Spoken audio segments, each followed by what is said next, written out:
नमस्कार दोस्तों, मैं नीतीश कुमार ट्रस्ट इंस्टीट्यूट की ओर से क्लास 10 का आज हिस्ट्री चैप्टर भूमंडलीकरण पार्ट 3 लेकर आया हूं। इससे पहले मैंने 2 पार्ट ला चुका हूं, शायद आप लोगों को ज़रूर पसंद आया होगा। और यह अंतिम पार्ट है इस चैप्टर का, चैप्टर नंबर 3 भूमंडलीकरण का यह अंतिम वीडियो है। और आपसे आशा करता हूं कि इस वीडियो को आप स्वयं भी देखेंगे और दूसरे तक प्रसार भी करेंगे। दोस्तों, इस चैनल को आप सब्सक्राइब ज़रूर करें क्योंकि ये आपके लाभ के लिए इस बार बनाई गई है। ठीक है, मैं आपका बहुमूल्य समय न गंवाते हुए सीधे टॉपिक पर आ रहा हूँ। ठीक है, क्वेश्चन नंबर वन क्या कह रहा है कि G77 किस प्रकार के देशों का संगठन है। G77 किस प्रकार के देशों का संगठन है? विकासशील देश, विकसित देश, अल्प विकसित देश, मुस्लिम देशों का संगठन। तो इसका आंसर होगा ए नंबर, विकासशील देश। इसका आंसर क्या होगा? विकासशील देश। ये क्वेश्चन नंबर 1 का आंसर ए होगा, इसका आंसर होगा ए। ठीक है, अगला क्वेश्चन देखता हूं दोस्तों। अगला क्वेश्चन क्या है? 2 नंबर, ब्रेटन वुड सम्मेलन कब आयोजित किया गया था? ब्रेटन वुड सम्मेलन कब आयोजित किया गया था? ठीक है, 1924 में, 1934 में, 1944 में, 1945 में। तो इसका आंसर होगा 1944 में। ब्रेटन वुड सम्मेलन 1944 में आयोजित किया गया था।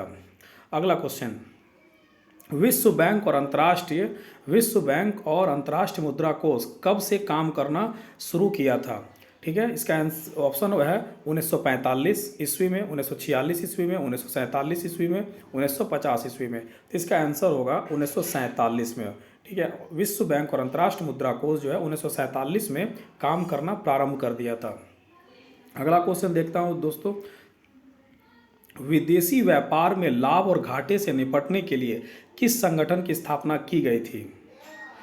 IMF, विश्व बैंक, AB दोनों या G77?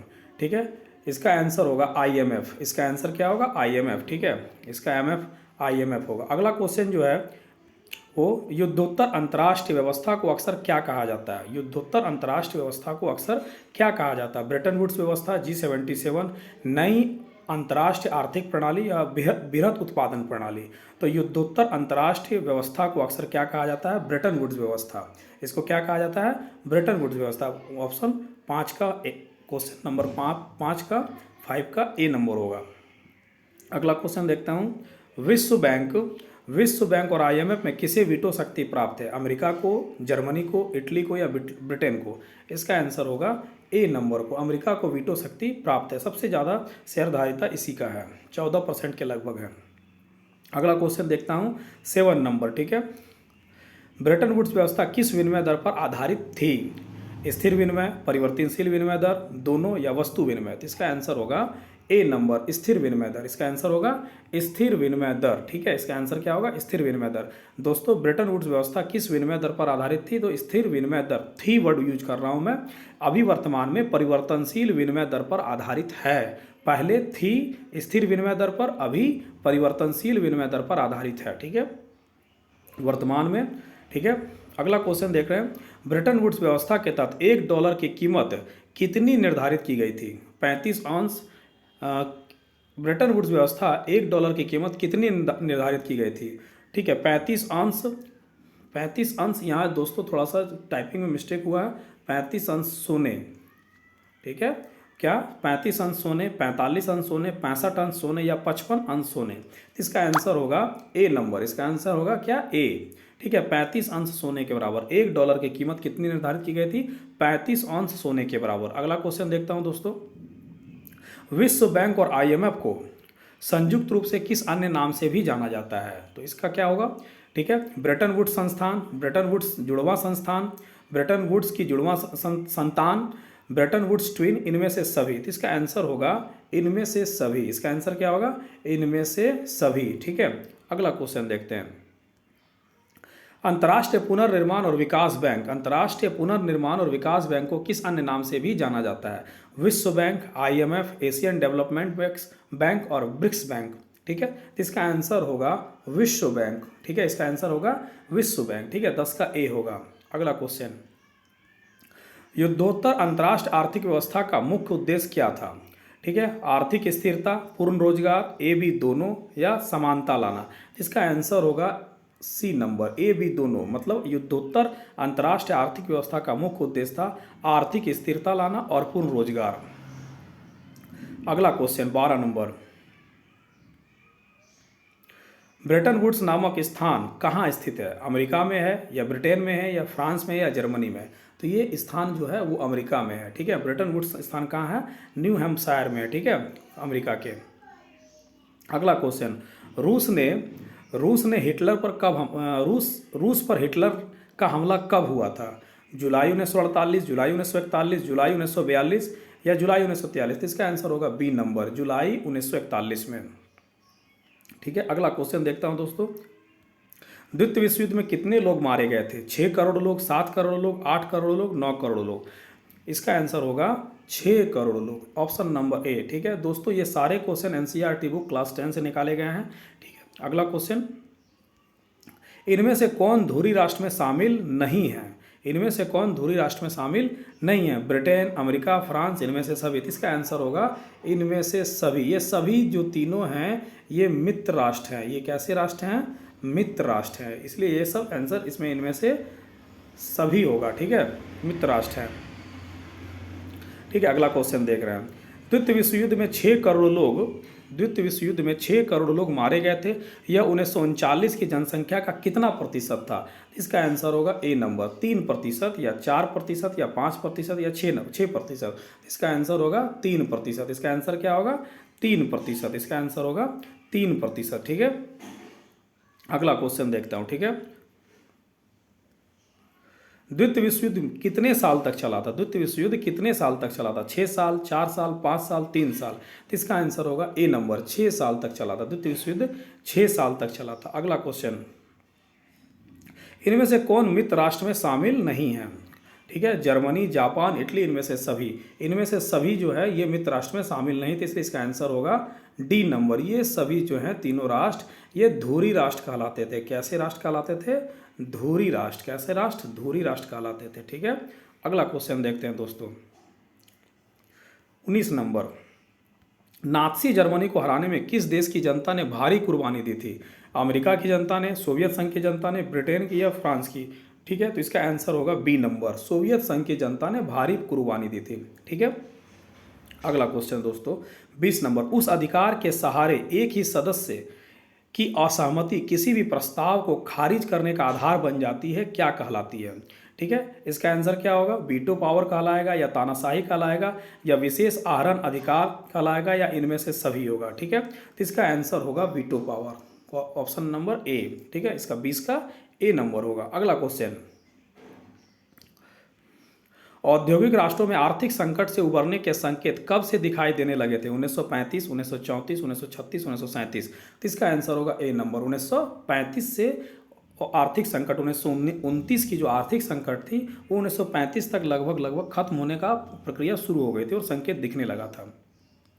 अगला क्वेश्चन, किस प्रसिद्ध अर्थशास्त्री का मानना था कि भारतीय सोने के निर्यात से वैश्विक अर्थव्यवस्था को पुनर्जीवित करने में काफ़ी मदद मिली? अर्थशास्त्री किन्स हैं, या अर्थशास्त्री स्मिथ हैं, या अर्थशास्त्री सैमुअल्सन, या इनमें से कोई नहीं? तो इसका आंसर होगा किन्स। ठीक है, इसका आंसर क्या होगा? किन्स होगा। इसका आंसर किन्स होगा। अगला क्वेश्चन 23 नंबर, 1928 से 1934 के बीच भारत देश का आयात निर्यात लगभग कितना रह गया था? 1/4, आधा, 1/3, 2/3? तो इसका आंसर होगा बी नंबर, आधा रह गया था। ठीक है, ये मंदी का दौर था। 1929 में मंदी जो शुरू हुई थी वो 1935 तक लगभग दिख रहा था, मतलब उभरने का संकेत दिखने लगा था। तो इस दौर में भारत की जो आयात निर्यात थी वो आधा रह गया था। अगला क्वेश्चन देखते हैं, भारत के किस शहर के अमेरिका के किस शहर के बूचड़खाने में जानवरों को कन्वेयर बेल्ट पर रख दिया जाता था? शिकागो, डेट्रॉइट, न्यू हैम्पशायर, या न्यूयॉर्क? तो इसका आंसर होगा शिकागो। इसका आंसर क्या होगा? शिकागो। शिकागो के ही बूचड़खाना में एक साइड रख दिया जाता था, दूसरे साइड कट उठ के निकल जाता था, जहाँ उसके क्रेता उठा लेते थे। अगला क्वेश्चन है, किस अमेरिकी कार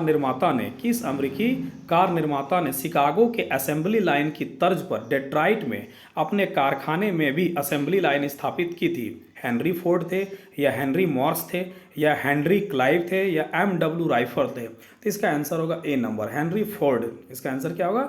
हेनरी फोर्ड। अगला क्वेश्चन, 1929 की विश्वव्यापी आर्थिक मंदी के कारण कौन थे? कृषि अति उत्पादन, अमेरिका द्वारा कर्ज देना बंद, आयातित पदार्थों पर दुगुना सीमा शुल्क अमेरिका द्वारा वसूलना, इनमें से सभी? तो इसका आंसर होगा इनमें से सभी। 1929 की विश्वव्यापी आर्थिक मंदी का मुख्य कारण है कृषि का अति उत्पादन, लेकिन बाद में ये सब भी जुड़ने लगा था। ठीक है, तो इसलिए इसका आंसर होगा ऑप्शन डी नंबर। अगला क्वेश्चन, जब विश्व में 1929 की वैश्विक आर्थिक मंदी अपने चरम पर थी, तब भारत में कौन सा आंदोलन चल रहा था? ठीक है, असहयोग आंदोलन, सविनय अवज्ञा आंदोलन, सिविल नाफरमानी आंदोलन, या बी सी दोनों? ठीक है, तो इसका आंसर क्या होगा? बी और सी। दोस्तों, सिविल अवज्ञा आंदोलन और सिविल नाफरमानी आंदोलन जो है एक ही आंदोलन है, गांधी जी का आंदोलन है। ये चला था 12 मार्च 1900, गांधी जी का दांडी यात्रा से ये शुरू हुआ था। 12 मार्च 1930 से शुरू हुआ था। ठीक है, 12 मार्च 1930 से शुरू हुआ था ये, और चला था 1934 तक। अगला क्वेश्चन देखते हैं दोस्तों। ठीक है, 1929 की विश्वव्यापी आर्थिक मंदी में भारत के किस क्षेत्र को सबसे ज़्यादा नुकसान उठाना पड़ा? उद्योग, कृषि, व्यापारी, या शहरी निवासी को? तो इसका आंसर क्या होगा? कृषि सेक्टर को। किसका आंसर क्या होगा? कृषि सेक्टर को। ठीक है, अगला क्वेश्चन देखते हैं।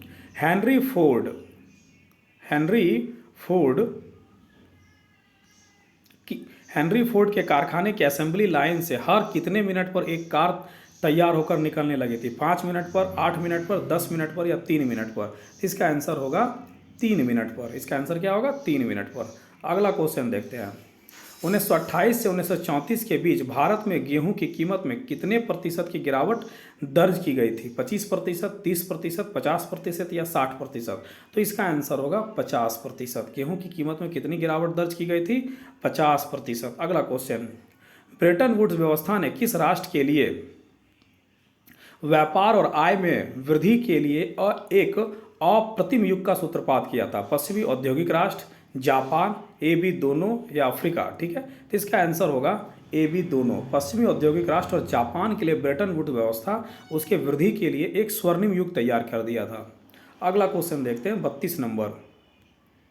1950 से 1970 के बीच विश्व व्यापार की विकास दर सालाना कितने प्रतिशत से ज़्यादा रही? तो एक नंबर 8% होगा, या बी 9%, सी नंबर 10%, या 5%? तो इसका आंसर होगा 8%। इसका आंसर क्या होगा? 8%। अगला क्वेश्चन, 1950 से 1970 के बीच वैश्विक आय में लगभग कितने प्रतिशत के दर से वृद्धि हो रही थी? ठीक है, क्वेश्चन है 1950 से 1970 के बीच वैश्विक आय में लगभग कितने प्रतिशत की दर से वृद्धि हो रही थी? 5%, 6%, 7%, या 8%? तो इसका आंसर होगा ए नंबर, 5% के दर से आय में वृद्धि हो रही थी 1950 से 70 के बीच। अगला क्वेश्चन है, 1950 से 1970 के बीच अधिकांश औद्योगिक देशों में बेरोजगारी औसतन कितने प्रतिशत से कम रही? 5% से कम, 6% से कम, 7% से कम, 8% से कम? इसका आंसर होगा ए नंबर, 5% से कम। अगला, चीन में साम्यवादी क्रांति किस वर्ष हुई थी? ठीक है, 1948 में, 1945 में, 1949 में, 1950 में? तो इसका आंसर होगा 1949 में। माओ त्से तुंग के नेतृत्व में हुई थी। दोस्तों, चीन की साम्यवादी क्रांति के बारे में ट्रस्ट इंस्टीट्यूट में बहुत विस्तार से बताया गया है। ये जितने भी सारे क्वेश्चन हमने कराए हैं, ठीक है, ये सारे ट्रस्ट इंस्टीट्यूट के कोचिंग में बहुत विस्तार पूर्वक बच्चों को बता दिया गया है, इसलिए मुझे नहीं लगता कि किन्हीं को ये क्वेश्चन बनाने में प्रॉब्लम हो रहा होगा। अगला क्वेश्चन देखते हैं, प्रवाहमयी और अस्थिर विनिमय दर व्यवस्था क्यों शुरू की गई है? अमेरिकी डॉलर दुनिया के प्रधान मुद्रा नहीं रहना, सोने की तुलना में डॉलर की कीमत गिरना, ए बी दोनों, या वैश्विक आर्थिक मंदी? इसका कारण होगा सी नंबर। इसका क्या होगा? Answer C number. ठीक है, अमेरिकी डॉलर दुनिया की प्रधान मुद्रा नहीं रहना और सोने की तुलना में डॉलर की कीमत गिरना, इसी कारण स्थिर विनिमय दर व्यवस्था को छोड़कर अस्थिर विनिमय दर की व्यवस्था को अपनाया गया। अगला क्वेश्चन देखते हैं दोस्तों। ठीक है, नई अंतर्राष्ट्रीय आर्थिक प्रणाली का अर्थ क्या है? विकासशील देशों को अपने संसाधनों पर सही मायनों में नियंत्रण मिल सके, विकास के लिए अधिक सहायता मिल सके, कच्चे माल का सही दाम मिल सके, तैयार माल को विकसित देशों के बाजार में पहुंच मिल सके, इनमें से सभी? तो इसका आंसर होगा इनमें से सभी। नई अंतर्राष्ट्रीय आर्थिक प्रणाली, नियो जो था नियो, ठीक है, नई अंतर्राष्ट्रीय आर्थिक प्रणाली का। ठीक है, अगला क्वेश्चन, शुरुआती बहुराष्ट्रीय कंपनियों की स्थापना किस देश में की गई थी? शुरुआती बहुराष्ट्र कंपनियों की स्थापना किस दशक में की गई थी? सॉरी दोस्तों, किस दशक में की गई थी? तो इसका आंसर क्या होगा? 1920 के दशक में, 1930 के दशक में, 1940 के दशक में, 1950 के दशक में। तो इसका आंसर होगा 1920 के दशक में। ठीक है, अगला क्वेश्चन, बहुराष्ट्रीय कंपनियों का विश्वव्यापी प्रसार किस दशक की एक विशेषता थी? 1950 के दशक, 1960 के दशक, 1970 के दशक, ए बी दोनों। तो इसका आंसर होगा डी नंबर, ए बी दोनों। 1950 और 1960 के दशक का खासियत रहा था बहुराष्ट्रीय कंपनियों का वैश्विक व्यापार। दोस्तों इसे सारे क्वेश्चन को बहुत डिटेल बताया गया है कि क्यों वैश्विक प्रसार हो रहा था। ठीक है, अगला क्वेश्चन, बहुराष्ट्रीय कंपनियों के वैश्विक प्रसार के पीछे कारण क्या थे? आयात शुल्क से बचना, सस्ता श्रम, ए बी दोनों, मंदी से बचना। तो इसका आंसर होगा सी नंबर, इसका आंसर होगा सी नंबर। ठीक है, आयात शुल्क से बचना और सस्ता श्रम, क्लास में काफ़ी डिस्कशन हो चुका था। ठीक है, इसका अगला क्वेश्चन देखते हैं दोस्तों, 1929 के विश्वव्यापी आर्थिक मंदी किन्हें ज़्यादा प्रभावित नहीं किया था? निश्चित आय वाले लोगों को, जमीन पर निश्चित भाड़ा वसूलने वाले लोगों को, मध्यम वर्ग वेतनभोगी कर्मचारी को, या सभी? इसका आंसर होगा सभी। 1929 की जो विश्वव्यापी आर्थिक मंदी थी इन लोगों को बहुत कम ही प्रभावित की थी। ठीक है, क्योंकि उनको बंधा बनाया पैसा मिलता था, इसलिए ज़्यादा दिक्कत इन्हें नहीं हुआ था। आयात शुल्क वसूला जाता था सीमा पर, बंदरगाह पर, हवाई अड्डा पर, या इनमें से सभी? इसका आंसर होगा इनमें से सभी। सीमा शुल्क सीमा पर भी वसूला जाता, बंदरगाह पर भी और हवाई अड्डा पर भी। अगला क्वेश्चन, किसी दूसरे देश से आने वाली चीज़ों पर वसूल किया जाने वाला शुल्क क्या कहलाता है? ठीक है, इसका आंसर क्या होगा? निर्यात शुल्क, आयात शुल्क, आयात कर, या संपदा शुल्क? तो इसका आंसर होगा आयात शुल्क, ऑप्शन नंबर बी। ठीक है दोस्तों, ये पार्ट 3 जो है भूमंडलीकरण का चैप्टर ये कंप्लीट हुआ। मुझे नहीं लगता कि इससे ज़्यादा क्वेश्चन इस चैप्टर में है। आगे आशा करता हूँ कि आप लोगों को मेरे द्वारा किया गया प्रयास पसंद होगा। दोस्तों मेरे चैनल को ज़रूर सब्सक्राइब करें और लोगों तक पहुँचाएँ ताकि मुझे भी मोटिवेशन मिले। ठीक है, और इस ट्रस्ट इंस्टीट्यूट में यदि क्लास को ज्वाइन करना तो मेरा कॉन्टैक्ट नंबर यही है 9873961344। ठीक है दोस्तों, धन्यवाद।